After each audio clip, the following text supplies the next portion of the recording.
In this video, we are going to create a display with an Asset Navigator. A functional and common display structure is having a header and two columns. One column is auto-size, containing a collapsible Asset Navigator, and the other contains a GraphWorx viewer. To create this display, we configure the grid panel to have two rows. To create rows, select the ellipsis in the Row Definitions property. The top row will be our header. The second row will be our main viewing window.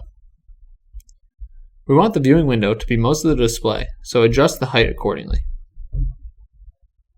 Press OK to apply the changes. Add a label and image if you would like.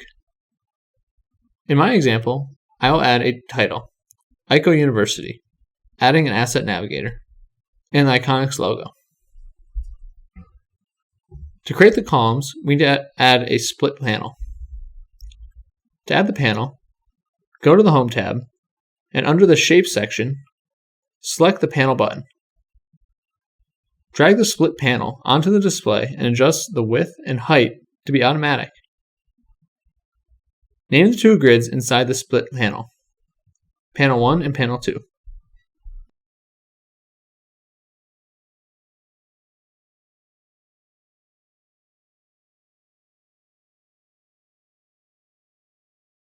We now add our Asset Navigator.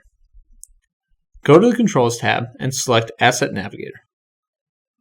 Make sure the Navigator is in Panel 1. Resize the height and width of the Navigator to be automatic. In the current configuration, we will be able to adjust the size of the Navigator in runtime by dragging the splitter.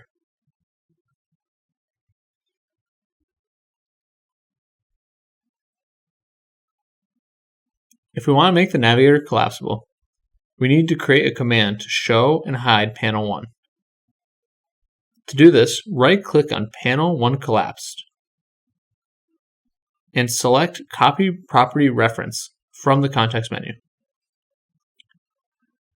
This places the local simulation tag that controls the collapsing of our panel in our clipboard.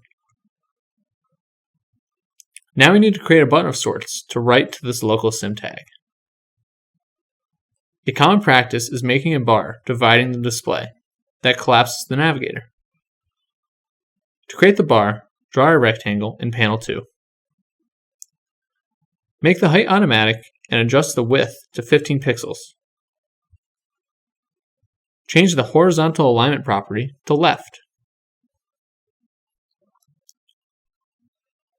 Now select the Dynamics tab of the Properties window. Add a pick action and change the command to toggle value. Paste the local sim value from your clipboard into the data source field.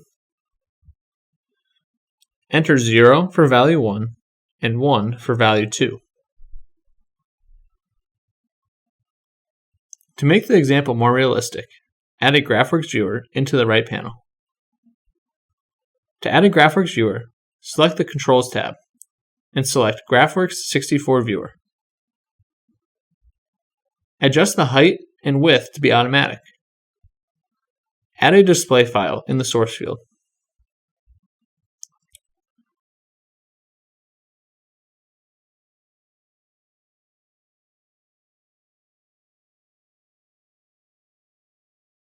Put the display in runtime. Press the rectangle to toggle the visibility of the Asset Navigator. Also notice how the size of the Navigator can still be changed. In summary, the Asset Navigator paired with a grid display and a split panel is a powerful display building tool that organizes the HMI and improves the operator experience.